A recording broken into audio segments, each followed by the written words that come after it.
you been helped? Don't you remember, critic? It's me, Tamra. Oh yeah, from the Catwoman review. Yeah, you're funny in that. Thank you. I find you socially awkward due to your disturbing silence. I see that you have the Wicker Man DVD in your possession. Oh, yeah. Did you know that that's my favorite movie?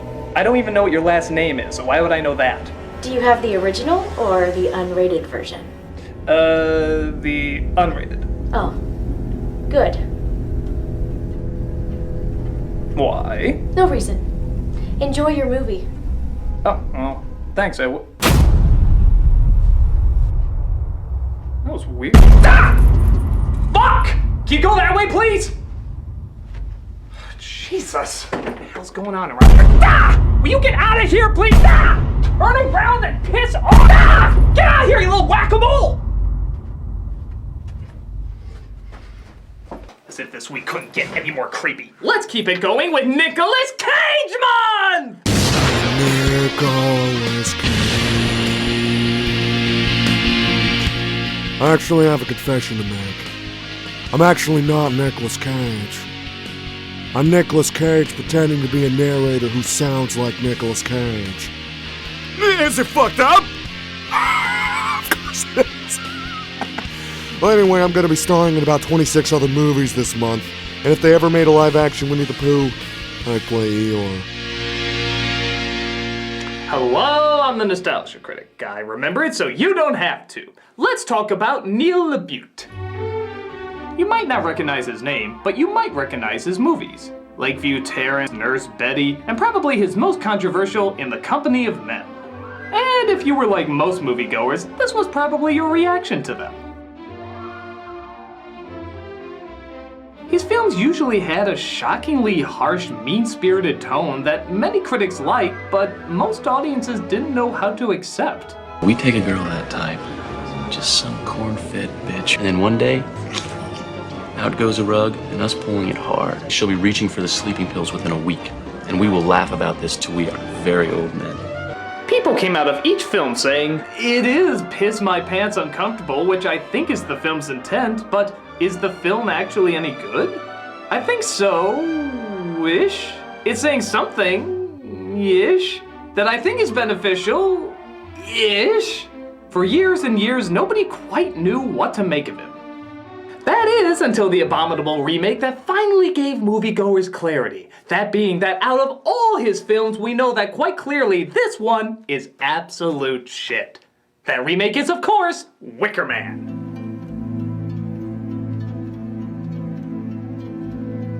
Based on the British cult hit of the 70s, the film centers around a cop brought in to investigate an abduction on an island ran by a bizarre cult. The major change in this one? The island is dominated by women.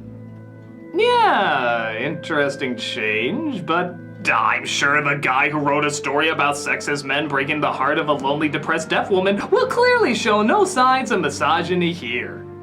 But why wait to find out? Let's take a look at the burning disaster remake that is Wicker Man. So as the credits roll, we naturally open up with our hero played by Nicolas Cage. Hallelujah. He's a cop who likes checking out books that I'm sure most of us will need to read after viewing this picture. He's off doing his coply duties when he sees a kid drop her doll out the window. Jesus, I didn't think you could make Nicolas Cage grabbing a girl's doll actually look cool, but by God, this movie actually kind of pulled it off. In the name of strawberry shortcake, you shall be avenged! So he pulls the car over to give the child back her doll. We won't let it happen again, sir. Great, thanks a lot. Sonny, stop that. I'm so sorry. She's belted in. Don't worry, it comes with the territory. I'll get it. As an officer, it's my duty to keep my eyes peeled for any opportunity to serve and protect. Except, of course, when a giant truck is traveling on the wrong side of the road for no reason, plunging innocent civilians into a fiery ditch. For some reason, I'm not very good at spotting those. Cage tries to save them, but the little girl's too busy being needlessly creepy because that's what kids in movies kind of did for a while. And she burns up in the fire. Cut to sometime later, they never specifically say how long, as it seems Cage has a problem getting over his mistake. Hey.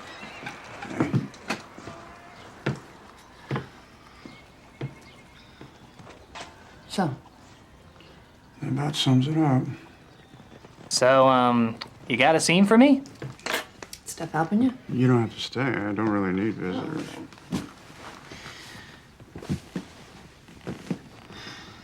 Well, she added a lot. As we see, Cage gets a letter from his ex-fiancée, who apparently has elvish penmanship, and alerts him that not only has she moved to an island called Summer Isle, not only does she have a child named Rowan, not only is she probably his, not only is she now missing and she's incredibly concerned, but she wants him to come to the island and look for her. God damn! That's like Jesus finally writing to his father saying how he enjoyed Jerusalem. Hey. Hey. So he goes to his cop friend to try and get some advice, who quite frankly seems way too spontaneously into this, having just heard about it. The plot thickens. So is this like some old girlfriend or something, this, Willow? We were engaged. Sounds like she got kind of close with someone else, too. Summer's Isle? And she's got the nerve to contact you now? Shit. I mean, you're gonna blow this off, right? Why don't you do a little digging on her first? I mean, come on. Tell her to contact the father. Give her a call. I don't know why, I'm just really upset about your problems right now. Hello? Oh, your husband's been murdered? Well, boo fuckity hoo! We need to be in that briefing in 10 minutes. Okay. Hey, it's good to see you. Still got no scene for me? Okay. Nevertheless, Cage agrees to the case as when traveling to the island, he can't help but still think of the girl he let down before. I'll find him what he wants. He went away. Your dad appreciated it. Jesus Christ! Who let the truck on the boat? Do boats really need a sign that says no trucks allowed? If it's a party boat, do we have to put no trucks under 21 allowed? Holy fuck! This movie's dramatic subtlety is on par with UHF. So he gets to the island of Summer Isle, or as I like to call it, the Creepy Shire, as he comes across some scary hobbit folk. Now, a complaint has been made by a resident of this island. Complaint, you say? Yes, ma'am, about a missing child. Well, no, that's always trouble. What's in the bag? A shark or something? Go on. Take a peek.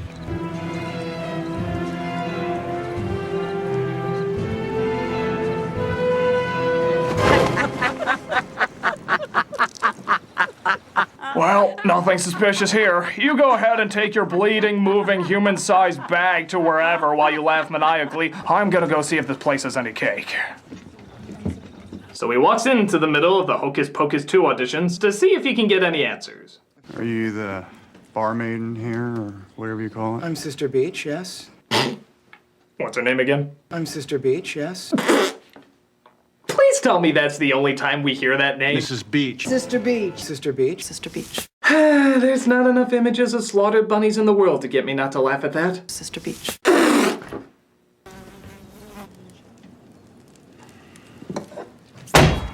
My brethren will get revenge in the hokiest, most over-the-top way possible.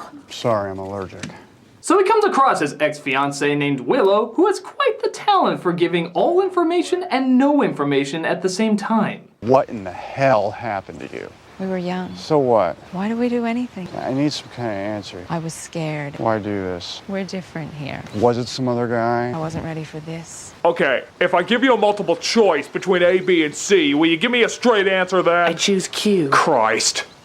Speaking of which, Cage continues to see all sorts of strangeness on the island. Twins talking in unison, women wearing red hoods over their heads, everybody talking in scary foreshadowing tones, Lily Sobieski. And oddly enough, decides not to get the fuck out of there. But again, being Cage, maybe this all makes him feel at home. Excuse me, did someone unpack my bag? Because I'm missing some tapes. I wouldn't know about that. They're called Everything's Okay. Good.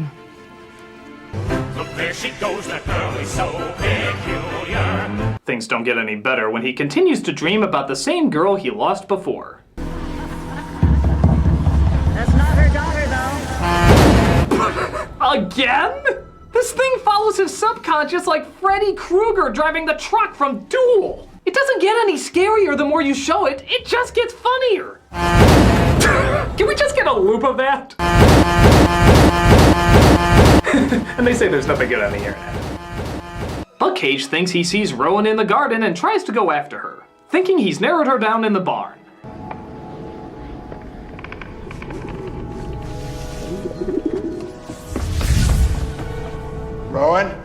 I could hear your vroosh. Which is really obnoxious when you think about it. How come in a movie, whenever somebody passes the camera in the dark, it's always accompanied by a vroosh? I mean, do people have no control over that? It's really annoying. Ah! Malcolm! Huh? Can you keep your vroosh down? I was just talking about how obnoxious it is. Sorry. It's the new shoes. He loses track of her and doesn't seem to get any closer, making this scene entirely pointless. He does, however, notice what any fucking idiot would notice the first time being there. A massive lineup of pictured girls all looking like they're about to be sacrificed at an altar. But one picture seems to be missing. Our harvest festival, we have one the end of each autumn. And then the festival of fertility, too, of course. What happened last year's? Afraid it got ruined last night. Okay, let's cut the bullshit. We all know you're Brian Cox in drag. Just stop pretending. So he goes to see if he can get any answers from little Lily.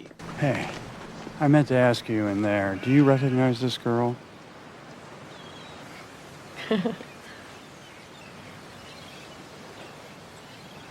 Where's the other woman who works here? No, let's go back to the question you just asked and clearly didn't get an answer to. Have you seen this little girl? God, do you have any policemen in sight? Would you do this on any other case? Excuse me, have you seen this white man with glasses and a goatee? Okay, well that's good enough for me. All right, guys, nothing to see here. Things get, imagine this, even stranger when he goes to a school that only seems to be teaching girls. Will you tell us what man represents in his purest form? Yes. Phallic symbol, phallic symbol. Hey, hey, hey! As a man, I am very offended. I mean, you're not supposed to just say it. School's really changed since I was a kid. How dare you stand there and frighten my children? Wow, Nicolas Cage is so creepy he can scare people by just standing in the same room as them? Oh, let's be honest, none of us are surprised by that. Whose desk is this?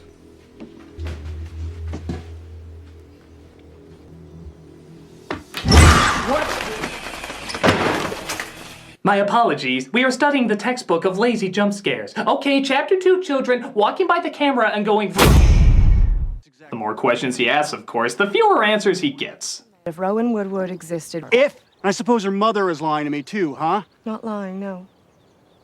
Grieving. You mean that Rowan is dead? It was an accident. What kind of accident? Leave things alone, please. Sister Rose, how'd she die? She'll burn to death. What'd you just say? She burned to death. So, seeing how Rowan has more inconsistent backstories than Tommy Wiseau, Cage sets out at least to locate the body or grave, which neither Willow nor Cage thinks proves at all that she's actually dead. They put it there, I didn't. Who's that? So, here's a crazy idea. He asks her to take him to the place where she last saw her. Shouldn't this have been the first friggin' thing that he did? So this is where you last saw Rowan? Yeah? Can you give me the details? It's important. Sorry, I don't operate in details. Just foreshadowing bullshit that makes for great creepy padding. And you're sure it's no way it could be someone from off the island? No. Well, that could be considered a clue if it wasn't typical writing for any child stuck at school. Wait for me. So he doesn't seem to get any closer. That is, until he thinks he sees her drowning under the dock.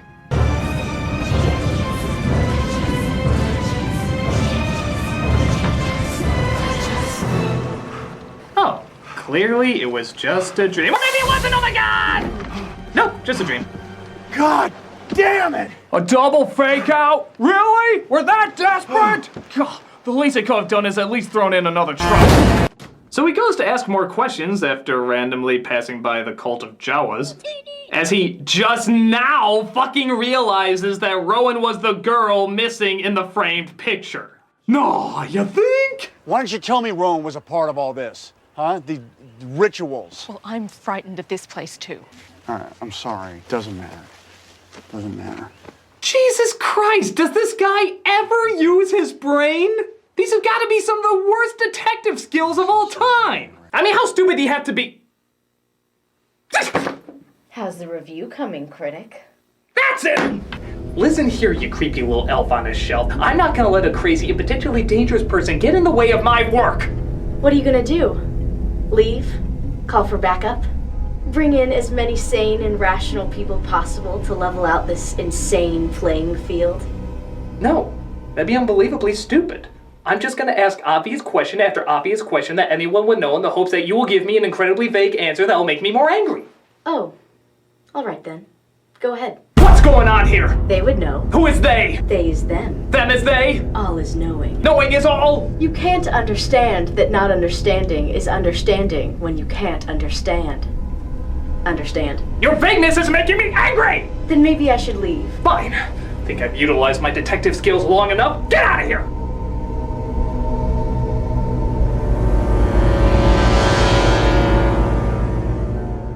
Whew. Okay, so after that...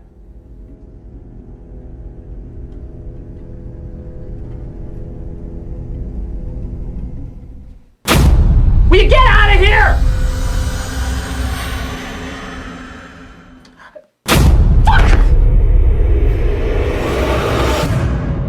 It's a bad day to be me.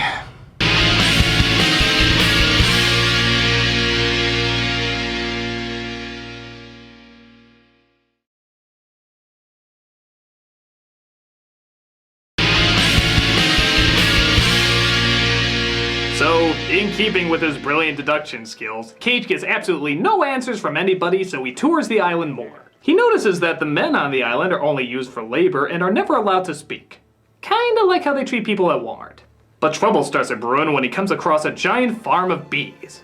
As you remember, Cage is horribly allergic to bees. So, what to do?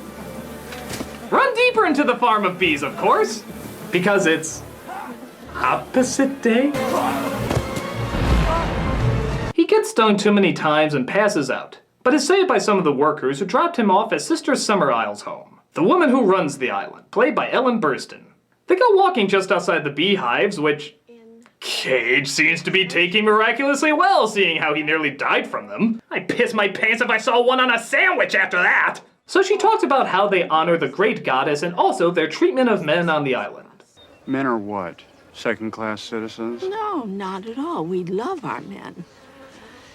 We're just not subservient to them. The men are a very important part of our little colony. Breeding, you know.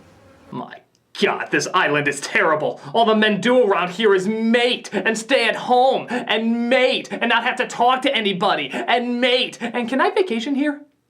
The strongest, the finest, the most sturdy of our kind. Female, right? Well, when the upper body strength fairy comes to help you move a recliner, then we'll talk. But then Cage remembers, oh yeah, the little girl thing, and brings the questions back to looking for her. Perhaps it is time for you to stop bullshitting me, okay? Now you be careful. Especially when a little girl's life is at stake. My little girl. I'm sure you've guessed. As a matter of fact, yes. I'm only interested in the law. Now, do I have permission to open the grave of Rowan Woodward? Oh, I was under the impression I'd already given it to you. So he gets permission to look through the grave, but all he finds is a burnt little doll. This, of course, gets Cage even angrier! This hers? Tell me! Yeah. How'd it get burned? How'd it get burned? How'd it get burned? How'd it get burned? Somebody lit it! Somebody lit it! Where are you going? Back to her place. And I'm coming with you. No, Willow, I mean it. But maybe if we... Something bad is about to happen. I can feel it. Yes, because everything's been going great up until now. I'd hate to see what happens if this all went down some weird, nonsensical road.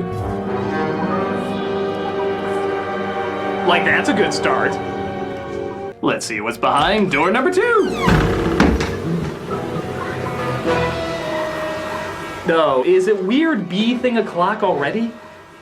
And folks, that's only the beginning of where this Tijuana car wash of insanity takes you. Including the Great Gonzo being pulled over by Cage at gunpoint. Get off the bike. Step away from the bike. I have shot people over less than this! Hey, guess who I am? That's right, Monica Crawley. It is he. Huh. So that's why the Olsen twins don't make public appearances anymore.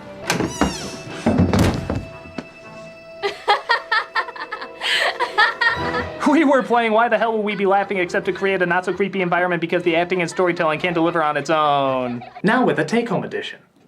And now we've entered a Kager in Narnia. But instead of Aslan leading the party, we have...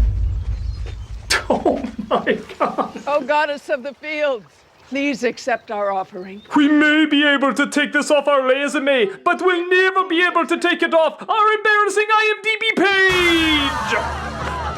And yes, it looks like Cage has finally had enough of this goddamn motherfucking island. Time to punch a beach in the mouth. That's for making me think you were Albert Finney. But little Lily attacks, and yes, they actually do have a fight sequence together. All while Caroline is getting smashed.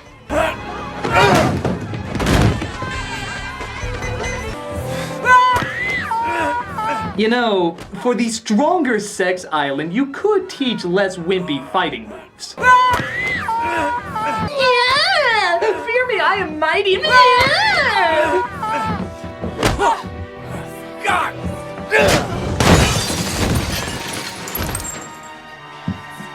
Well, looks like Sobieski needs to sober upski.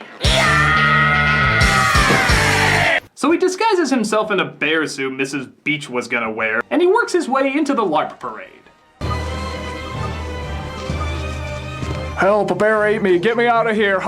No, seriously, we're all in big trouble. I thought I told you to wait for me. What do you mean? I had to come. So Cage finally finds Rowan, who's about to be sacrificed, and decides to save the day in one of the most surreal, unintentionally funny moments ever put to film. What is it? What's wrong, sister? What is it? What's wrong, sister?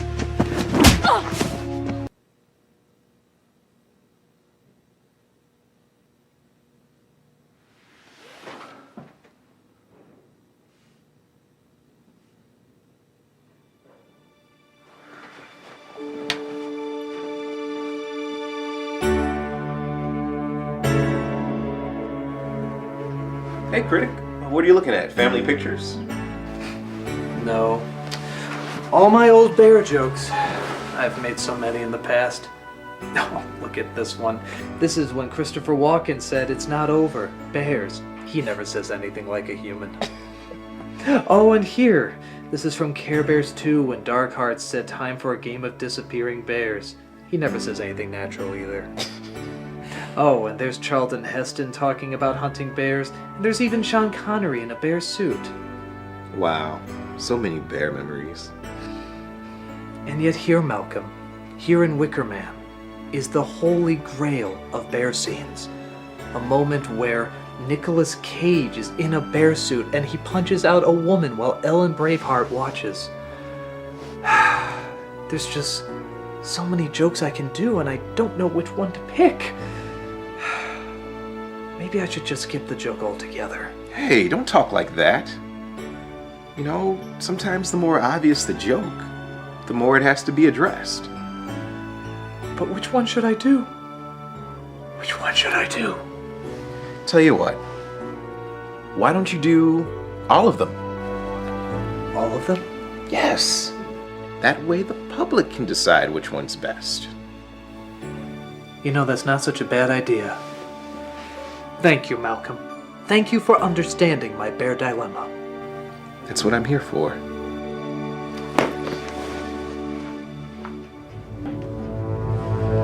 Is it working? Yes, everything's going according to plan. Okay, so here are my Nicolas Cage bear jokes. Waka waka whore. Papa Bear says this bitch is too conscious. Berenstain Family says hi. Allow me to introduce myself. I'm Winnie the Shut the fuck up. The Bare Necessities would like you to get more acquainted with the ground. Gummy bears bouncing here and there and in your face. Sister Rose, meet Brother Bear. I hear you've been harnessing picnic baskets. Paddington told me we should meet face to face. Can't get enough of that golden crisp. It's got the crunch with punch. And the #1 Nicolas Cage bear joke is, Only you can prevent not getting your ass kicked by Nicolas fucking Cage! Play me out, Paul!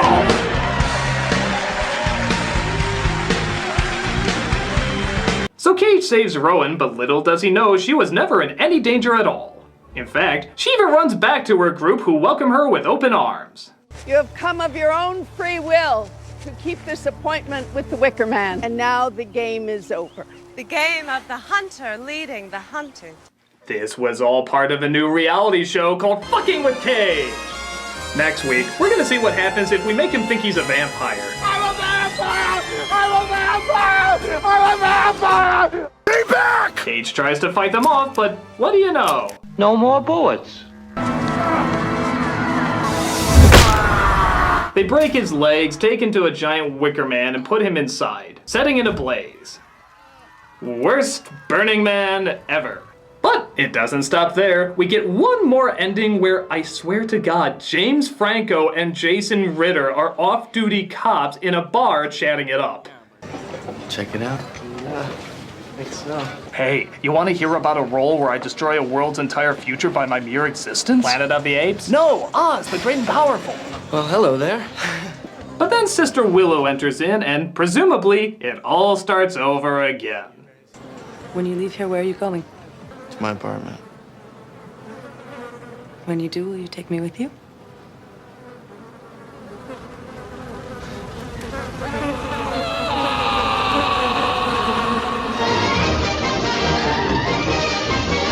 Bitches! You bitches! And that was Wicker Man. What the fuck? I think it's trying to be anti-feminist, but on the other hand, Cage is kind of a shouting idiotic jerk, as are half the other guys in the movie, so maybe it's the other way around, showing that being chauvinistic and misogynistic will lead to your demise, but then why do they try to make this place come off so creepy and insane? I don't know, and in the end, I don't care, because it's incredibly obvious this is a giant piece of shit. I mean, this flick is so entertainingly bad, and every other second has something to laugh at in terms of how awkward it is. So, if you're looking for a batshit insane movie that'll have you unintentionally laughing in the aisles, then this Wickerham is for you. I'm the Nostalgia Critic guy, remember it so you don't have to.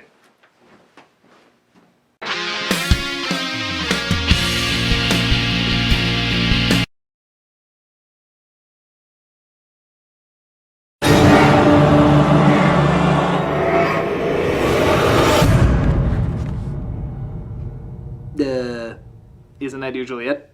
Not quite. Aren't you forgetting something, critic?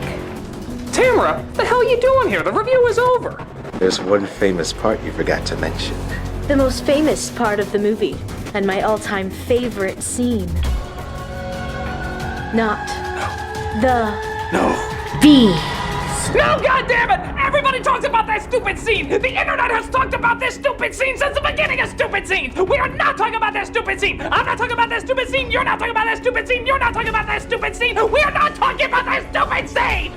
I thought you'd say that, which is why we've come to make sure that you follow through. Over 4 million hits on YouTube. Countless quotes in countless forums. It cannot be ignored. It is your destiny. No. The more obvious the joke, the more it has to be addressed. No. The more obvious the joke, the more it has to be addressed. Wait, you think saying that in unison is somehow gonna change my mind? No, but this will. Reference the bees. Never. Reference the bees. Never!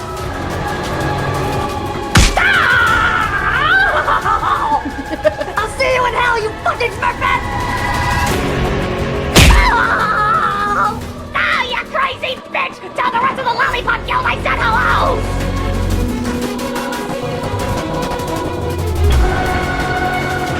What is that? No, not that. Anything but that. No! Not the memes! Not the memes! Oh, they're everywhere! They're all over the internet! Oh, they're in my eyes! I've seen them so much they're ingrained in my eyes!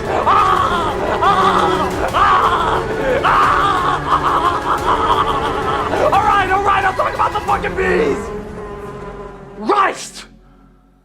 The irony is that the most famous scene in this movie where Cage is being tortured by the bees isn't even in the original. It was in the unrated cut. So this moment literally is so enjoyed that it became popular despite it never getting a theatrical release. So what is it about this moment that everybody goes nuts for? Is it the bees are so horribly CG'd? Is it that the idea itself is so crazy? Is it that he keeps shouting they're in my eyes when they're clearly not in his eyes? Open up my eyes! My eyes!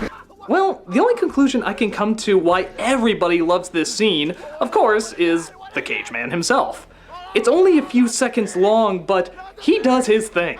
Screaming at the top of his lungs, asking what something is like they're honestly gonna tell him. What is it? What is it? And even shaking his head back and forth going blah, blah! Perhaps it's because it's not just typical over the top. Well, okay, it kind of is, but it's also just kind of awkward. He's not going full Cage freak out. This is more like an 8 or a 9. If he was, his eyes would be more bulgy like they usually are. He just sort of goes halfway and then kinda gives up.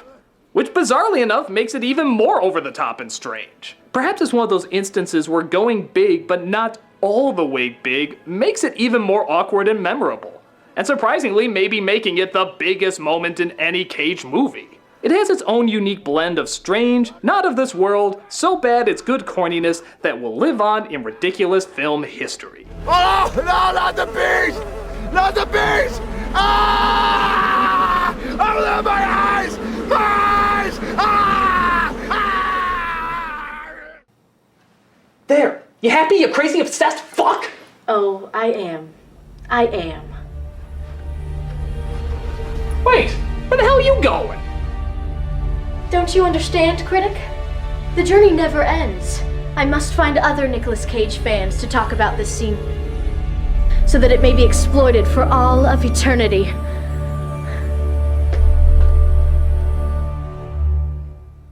Okay, we are having a meeting about this tomorrow. She was very persuasive.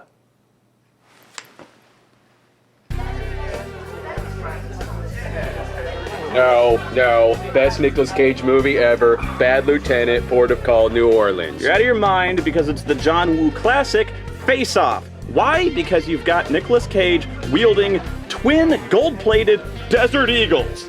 He was doing that in his own mind in Bad Lieutenant, plus with dancing souls, iguanas, and Fat Val Kilmer.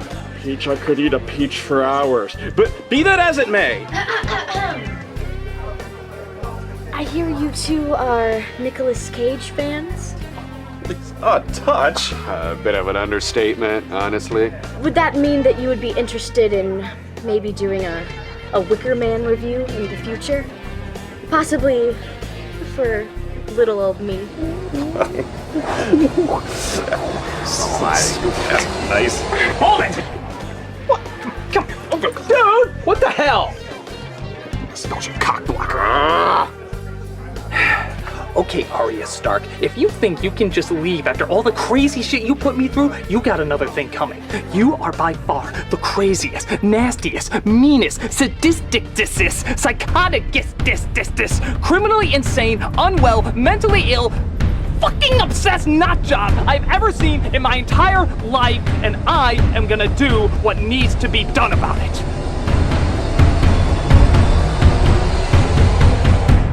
You wanna come work for me? My views always seem to go up whenever I'm in pain. Yeah, sure. Woo!